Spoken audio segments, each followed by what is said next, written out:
Now, the moment I feel like we've all kind of been waiting for. Okay, hi, hello. Would you be shocked to see that it is, in fact, editing me? So I just wanted to say a quick hello and welcome to part 2 of my Kobo review.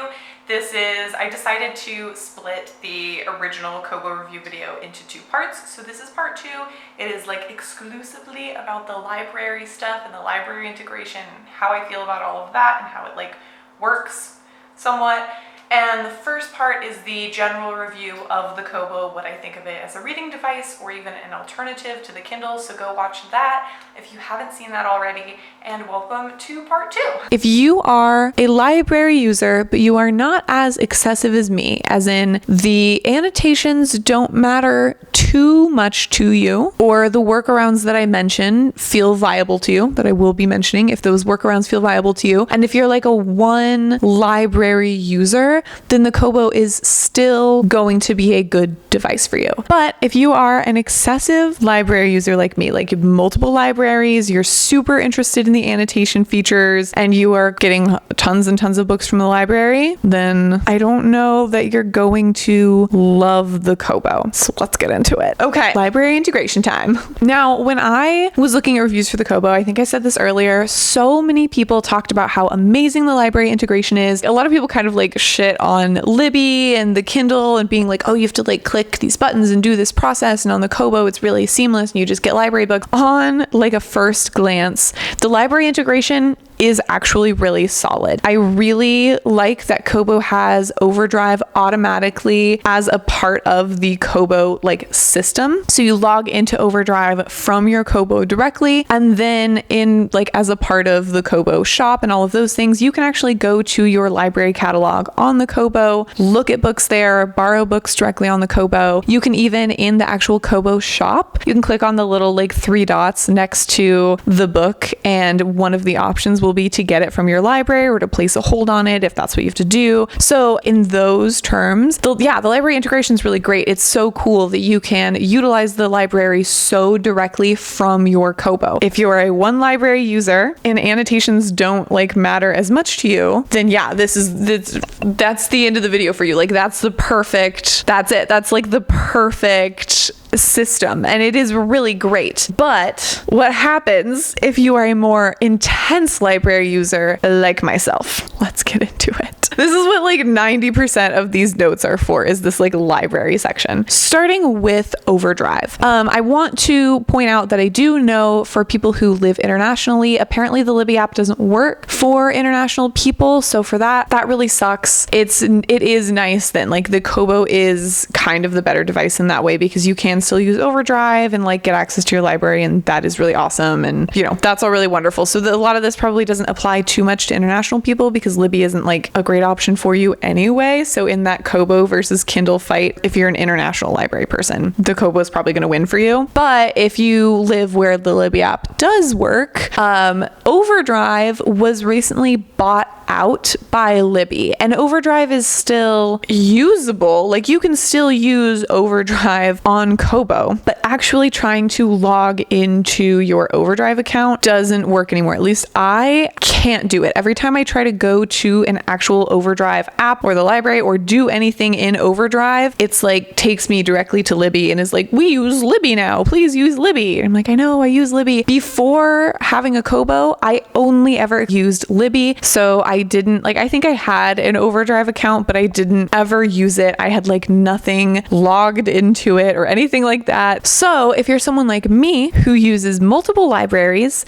I found out really early that you cannot log into multiple libraries on the Kobo. I've tried a lot of different things. I've been to a lot of different forums. I've heard a lot of people's different opinions and like tips and tricks. But from what I've seen, a lot of people who were able to log into multiple libraries on the Kobo, that was years ago when OverDrive was still active. They could like connect all of their libraries in OverDrive and then just log into their OverDrive account on the Kobo, and then all of the libraries would be there. But that's not viable anymore because OverDrive isn't really like usable in that way anymore. So for me, I have to log into each library individually on the Kobo when I want books from that library. I can't even do it all at once. I literally have to move from like library to library. And for me personally, this is super frustrating frustrating because I never pay attention to like what library I am using when I borrow a book. And I'm also the kind of person who reads multiple books at one time. So over the course of like one day, if I was trying to have a reading day and it was like trying to move between these two books that I had from the library, if they're from two different libraries, I would have to log out of one library, log into the other one, re-enter all my information, wait for stuff to download, wait for the book to pop up, then continue reading it. And then if I wanted to switch back to the other one, I'd have to log out of that library and do the same like thing over and over. And that is really exhausting. That's just like, that really sucks. And I was super, super frustrated with this because I was like, oh, like this is actually a really important feature for me to be able to utilize all of these libraries. And I kind of had the mentality of like, oh, I'll just log into whichever library I use the most or has the best catalog. But honestly, that never works out because I truly do. Like, I use all three just as frequently. There's no one library that I use more. If I try to stick with library 1, then inevitably I'll end up getting a bunch more books from library 2. So I'll just move the Kobo over to library 2, and then I'll find myself in a new situation where the books that I really want to read are with library 3. And like, so it can be really, really frustrating if you're like me and you're utilizing all of those libraries. So I want to take a minute to like actually talk about Libby as an app because I really like Libby. I've always really liked Libby. Like, I think that it integrates with the Kindle just fine. You can log into multiple libraries on the Libby app. You can use as many libraries as you want. I don't actually know. Maybe there's like a cap on how many libraries you can log into, but you can use a lot of libraries on the Libby app and you can download all of those books straight to your Kindle. So every book that I'm reading from every library does end up on my Kindle. And that has never been an issue. I feel like most of the time when I am getting a library book anyway, it's because I'm watching a booktube video and a book sounds really interesting and I just go on my phone, go on the Libby app, search it, and then snag it that way. And it's all pretty easy and pretty quick. So the actual experience of like, yeah, it's kind of fun that I could like browse the catalogs of my library on my Kobo, but that's not a feature that like realistically I'm using extensively for me personally. So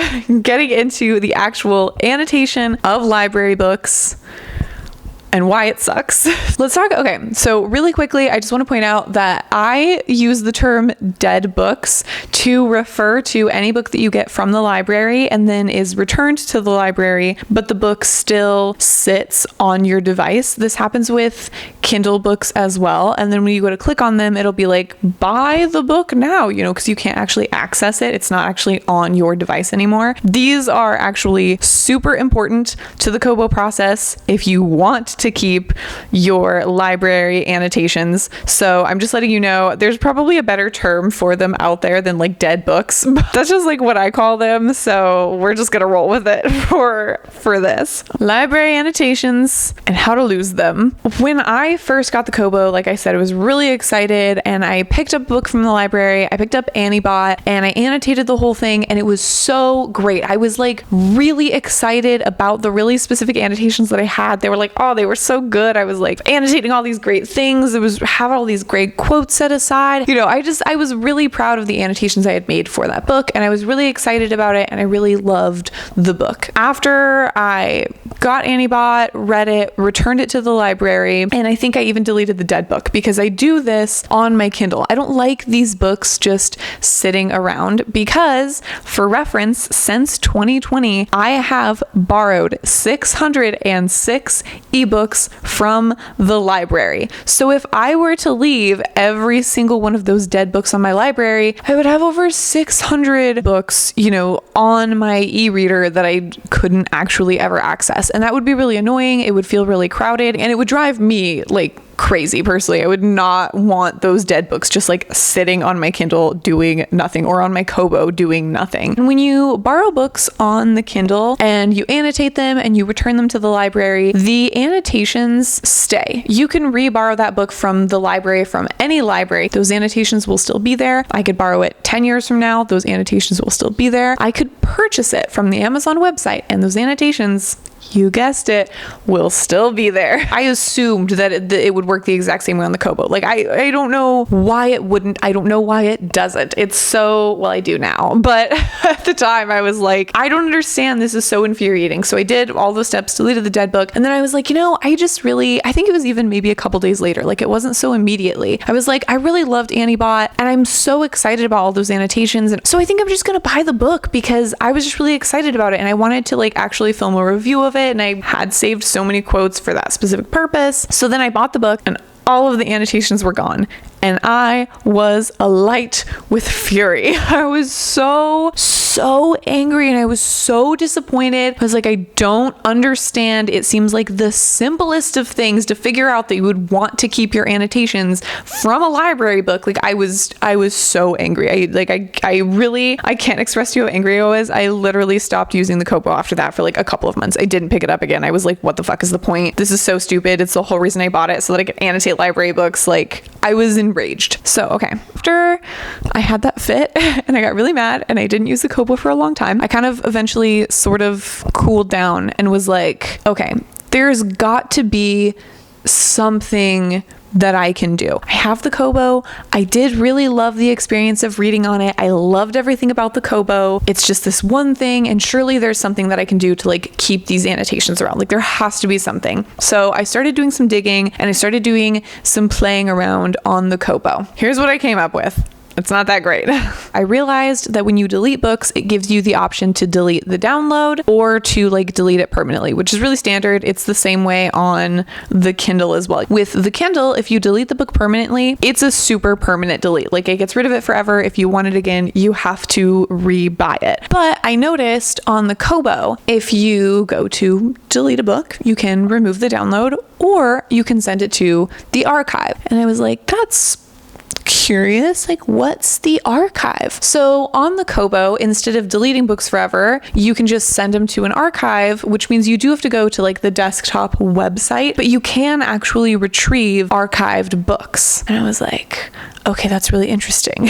I did some experimenting, did some playing around, and I realized there is kind of a way to keep your library annotations. I still think it's a little messy, but there is kind of a workaround. If you borrow a book from the library, annotate it, return it to the library, and then leave the dead book on your Kobo, and then re-borrow the book from the library, the annotations stuck around. And I was like, that's great news. Like, I when I discovered that, I was like so elated. I was like, oh my God, there is a way to keep it. I am not thrilled that it means I would have to leave the dead book on my Kobo because, like I said, 606 books over the course of 4 years. So it would kind of mean that I'd maybe have to like pick and choose which ones I'm interested in keeping depending on how much I annotated them maybe. But at least there's a way, like at least there's something, right? So then I got kind of curious and I decided to move the book to the archive. And this is the dead book too. Like, you can move dead books to the archive, then you can pull them from the archive and put them back on your Kobo, but they're still as dead books, which is kind of weird. So I did that. So I like returned the book to the library and then I moved it to the archive, and then I went on my desktop and I moved it out of the archive, and then I re-borrowed it from the library, and the annotations were still there. And I was getting really excited. I was like, okay, this is the answer. This is it. This is real. This is the stuff. So I was like really excited at this point. I'm like, oh my God, okay, so there is a way to keep the annotations like on the device, kind of. Now, where things get a little messy, I don't know how well this works if you get that same book from a different library. So I did kind of do this recently. I logged into a different library and I decided to return one of the books from the archive that I was like testing this whole thing with. I did all the same things. So the annotations did not come back. And this was recently. So this was like a couple months after this original experiment. So I don't know if, one, it's because of time. I don't know if the annotations stayed because the first time I was experimenting with this, I was doing it all within like a 20-minute span. Two, I don't know if it's because I potentially picked up the book from a different library and so the annotations didn't stick around. And three, I also don't know because I don't remember if I ended up like deleting those annotations entirely and then deleting the book. I don't know why I would do that because it seems like I would want to experiment with this more later, but I can't deny that might also be a possibility. It might just just be an error on my side and I just accidentally deleted those annotations and, say la vie. But with that said, it's nice to know there is a way, but it feels so much like a workaround that I feel like I'm cheating the system in a way that it's like inevitably going to get patched someday. Like this just does not feel like a long-term solution to a problem that is very real to me, like the problem that's like super frustrating for me. I also don't know if doing this, like, okay, so say that I get a book from the library, I annotate it up, and then I really love that book and I don't return it to the library right away. Then I purchase the book and like sync everything. I don't know if those annotations will move to the purchased book. I would like to think that they do. I would like to think that would be real, but I haven't tested that yet because I haven't found a book yet that I like wanted to purchase, was like $1.99 and was also available from the library. So I haven't experimented with that aspect yet, but it's very possible that that's a way you could get your annotations from a library book to a bought book. But I think all of that would have to happen pretty immediately. Also don't know if you got a library book and then it was returned and then you had the dead book still on your Kobo, but then you decided to purchase it, if that would all sync up and then those annotations would be saved. From what I have heard through Kobo support, I really don't know. Like that one is also kind of an iffy point for me. But again, I'd have to be purchasing like a couple of books to test out a couple of the different theories that I have. And I just haven't really done that yet. So that's the kind of, there's a level of like uncertainty there with potential purchases. So yes, tentatively, there is kind of a way to restore your annotations or maybe keep them around, but it feels very fragile at this moment in time, and I don't know how realistic it is for long-term use. Because for me, I don't always purchase a book from the library immediately after reading it, even if I loved it. And so for me, it just feels like the Kobo's putting me in this weird position where I'm like, okay, do I try to purchase it to try to save these annotations? What if I don't want to do that? Do I just leave the dead books on there? Do I truly pick one library and stick with it forever and never switch to another library? Like it feels very messy to me. And so that is all really frustrating. Like, yes, it's nice that there seems to be something I could do to maybe keep some annotations, but again, it's very fragile and very messy. So this kind of leads me to Read Easy or also Calibre, because I've seen a couple of people mention that you can download like notes and annotations onto Calibre and save them on your computer. And it's the same with Read Easy. So the first time I went through this annotation debacle and was like super angry, I did look up like what I can do. And there were a lot of people who were like, just download them like on your computer, use these different things and da da da da. For me personally, it's just not the point. It's not the point. I don't want the annotations on my laptop. I want them on my Kobo. I also don't know, because I haven't tried either of these methods yet. I am a little uncertain as to whether or not it will save my written annotations that are in the book. I could see it easily saving highlights and easily saving any like note, like sticky note that I like type next to the book. But as far as the actual writings that I do in the margins, I don't know that it's going to save those. And even if it does save those, how do I know where they were in the book? How do I know what they like correspond to? Like, I just think I'm a little too messy of an annotator to feel comfortable moving those over to the laptop. It's personally for me, it is not something I want to do. It is not what I bought the Kobo for. And when I looked into Read Easy, you have to spend, it's like a subscription. So inevitably, you'd have to start spending like $10 a month. And I bought the Kobo because I thought it was going to be a great device for annotating library books. I don't want to have to then purchase a subscription to create this feature that I thought was going to be included. So I want to let you know that there is a way to keep those annotations if that's something that's really important to you and something you're willing to do. If you don't mind that they're on your desktop and you're like fine with that, then by all means, yes, there is something that you can do to like ensure that they kind of stick around. Okay, so with all of that said, I think at the end of the day, I kind of came to the conclusion that this is a Libby problem, not a Kobo problem. And I kind of came to this conclusion through through a couple of really frustrating conversations.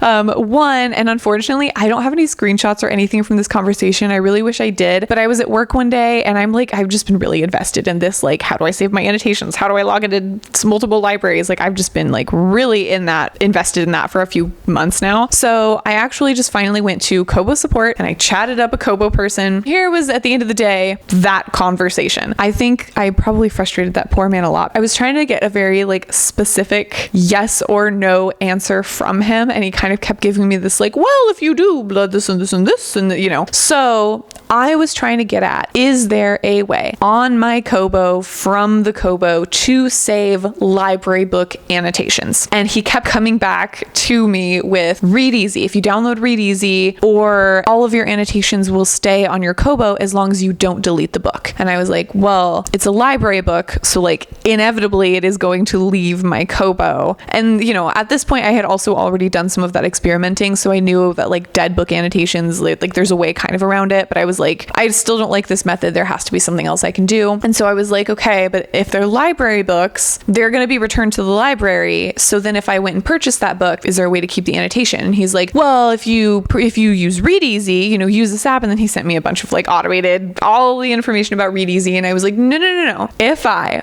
borrow a book from the library, return it to the library, and then want to purchase the book from the Kobo shop, is there a way to save my annotations? And he's like, yeah, no. No, there's nothing you can do, because if you delete the book from your Kobo, those annotations are gone. From those like library annotations, they're like gone. There's no way, because you're not purchasing the book from the Kobo store, you're getting it from your library database. So again, I'm not a tech person, so this is just how I understand it or envision it working.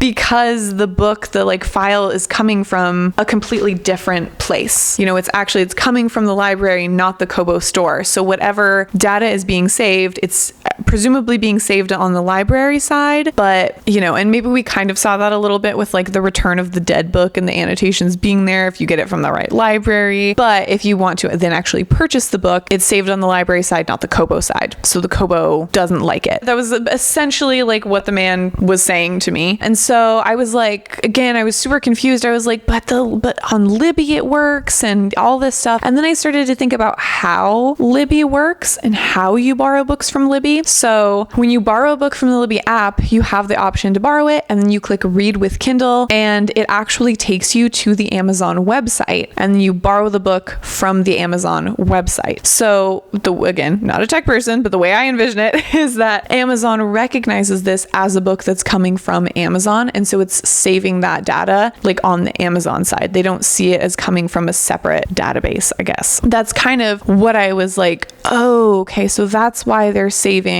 on that side. So then, and I do have this, I will put it up, I have an email. I actually reached out to Libby support, and I will say Libby makes it really hard to reach out to their support. It's very difficult to do. I had to kind of work a little bit to find it, because there's no chat. There's no like Libby chat, and I couldn't find a phone number. So if you guys find a phone number or a Libby chat, that would be great. I would so much prefer the Libby chat. I don't want to call anybody and like talk to a person, but I reached out and I sent them an email a couple of times. I sent them 3 emails, and I finally heard back on the last one. And I was like, hey, this is what I'm experiencing. This is the conclusion I've come to. Is there a way to create a Read with Kobo button or just something that you can do? And they sent me back a pretty automated message, which I was like, yeah, that's to be expected. But I do think a real person read my request and actually had thoughts about it, because interspersed in that automated email, there are actually a couple of lines that are really promising and really do make me feel like a person like read it and thought about it. They said they could look into adding a Kobo button, or they could look into a way to save annotations on the Libby app,